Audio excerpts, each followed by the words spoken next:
Assalamualaikum warahmatullahi wabarakatuh. Perkenalkan, nama saya Ahmad Fajar Ardiansyah, mahasiswa dari UGM yang sedang KKN di Desa Gembang, Kecamatan Pacitan, Jawa Timur. Pada kesempatan kali ini, saya akan membagikan sedikit informasi mengenai cara mudah untuk mengelola keuangan. Nah, yang pertama, mengapa toh kita harus mengelola keuangan? Terdapat 3 hal nih yang saya sebutkan Bapak Ibu untuk mengapa kita harus mengelola keuangan. Yang pertama itu memudahkan kita untuk membagi pengeluaran. Jadi dengan mengelola keuangan, nah kita jadi tahu pengeluaran apa saja yang harus dipenuhi pada bulan-bulan ini gitu. Nah, misalkan kita ada 3 pos pengeluaran nih. Pengeluaran untuk kebutuhan primer, yang kedua ada pengeluaran untuk menabung, yang ketiga ada pengeluaran untuk keinginan pribadi seperti kayak jalan-jalan, beli paket internet, dan yang lain-lain. Kemudian yang kedua, mengelola keuangan itu menghindarkan kita dari jeratan hutang. Nah, Bapak dan Ibu mesti sering dengar informasi lah tentang ada orang yang terjerat pinjaman online nggak bisa bayar, atau pinjam ke rentenir nggak bisa bayar. Nah, salah satu hal yang menyebabkan adanya hal itu yaitu karena orang tersebut itu kurang bisa mengelola keuangannya. Jadi uangnya habis karena nggak bisa mengelola keuangan, terus dia pinjam online atau pinjam ke rentenir nggak bisa bayar. Nah, itu malah bikin kesusahan sendiri loh. Nah, kita harus mengelola keuangan diri kita sendiri itu dengan baik sehingga dapat menghindarkan kita dari jeratan hutang. Nah, yang ketiga ada merencanakan masa depan yang lebih baik. Jadi dengan mengelola keuangan, mengelola pengeluaran kita setiap bulannya, nah kita bisa merencanakan masa depan yang lebih baik nih. Jadi kayak kita merencanakan untuk membeli motor atau mobil tahun depan, nah gitu. Nah, dari situ kan kita bisa ngira-ngira kira-kira tabungan yang harus disiapin dari sekarang tuh berapa. Kita harus nyisihin tiap bulannya itu berapa biar tahun depan itu uangnya pas untuk beli mobil. Seperti itu Bapak Ibu.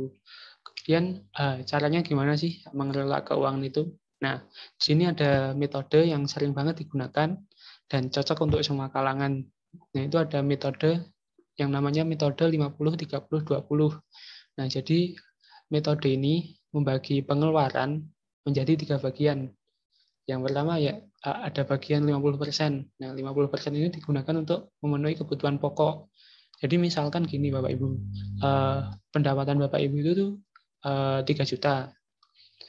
Jadi 50%-nya dari 3 juta kan 1.500.000. Nah, 1.500.000 ini digunakan untuk memenuhi kebutuhan pokoknya Bapak Ibu. Kemudian lanjut ke yang 30%. 30%-nya dari 3 juta kan 900.000, nah, digunakan untuk memenuhi keinginan pribadinya. Keinginan pribadi itu bisa apa aja, kayak untuk beli paket internet, buat liburan, buat hobi, mancing, atau sepeda, gitu. Kemudian ada yang 20%. Nah, 20% kira-kira 20% dari 3 juta kan 600.000. Nah, dana 600.000 ini disebut sebagai pengeluaran investasi Bapak Ibu.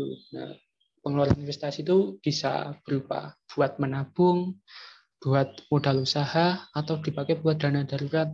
Nah, dana darurat itu apa? Nah, dana darurat itu dana yang kita gunakan ketika dalam keadaan darurat. Contohnya ketika ada keluarga dari Bapak Ibu yang amit-amitnya kena kecelakaan atau masuk rumah sakit. Nah, kalau kita udah mengelola keuangan, berarti kita nggak usah khawatir toh. Karena kita udah nyiapin nih dana buat yang kejadian yang amit-amit terjadi kayak gitu. Seperti itu Bapak Ibu. Sebenarnya metode 50-30-20 ini nggak saklek harus segitu, enggak. Tapi yang nggak boleh diubah itu yang 20% sebagai dana investasi atau dana darurat. Nah, ketika seumpamanya kebutuhan pokoknya Bapak Ibu itu nggak cukup kalau hanya dipenuhi dengan 50% dari pendapatan pribadi. Nah, kita bisa ambil dari keinginannya. Jadi, seumpamanya 50% nggak cukup, cukupnya 60%. Ya, jadi metodenya itu jadi metode 60%, metode 20% keinginan, kemudian metode 20% investasi, seperti itu Bapak Ibu. Di sini ada tips and tricks-nya biar Bapak Ibu bisa mempraktekkan metode ini dengan baik. Yang pertama, kita harus fokus dengan pendapatan sendiri Bapak Ibu. Jadi kita nggak boleh membandingkan pendapatan kita dengan orang lain. Kan mesti beda-beda kan. Nah, kalau orang lain kok pengeluarannya banyak banget toh, ya berarti wah, aku kok ya kepengen kalau pengeluaranku juga banyak. Nggak bisa kayak gitu Bapak Ibu. Jadi kita harus menyesuaikan pengeluaran kita itu dengan pendapatan yang kita peroleh, seperti itu. Kemudian yang kedua, ada catat pengeluaran kebutuhan pokok, keinginan, dan investasi di awal bulan. Jadi ketika di awal bulan, nah Bapak Ibu ngereng-ngereng lah kira-kira pengeluaran untuk kebutuhan pokok ini kira-kira berapa nih sebulan ini. Kemudian yang mau dihabiskan buat keinginan itu berapa, yang mau ditabung atau diinvestasikan itu berapa. Nah, setelah mencatat dan dapat datanya berapa yang dikeluarkan di kebutuhan pokok berapa, keinginan berapa, di investasi berapa. Nah, kemudian Bapak Ibu bisa memisahkan nih jadi 3 bagian. Jadi uang pengeluaran kebutuhan pokok dijadikan sendiri, yang keinginan dijadikan sendiri, kemudian yang investasi juga dijadikan sendiri. Nah, bisa menggunakan tabungan atau dompet. Jadi ada 3 dompet yang isinya buat pengeluaran itu seperti itu Bapak Ibu. Kemudian setiap akhir bulan kita mengevaluasi terus Bapak Ibu. Kira-kira kebutuhan apa tuh yang kok nggak penting, kok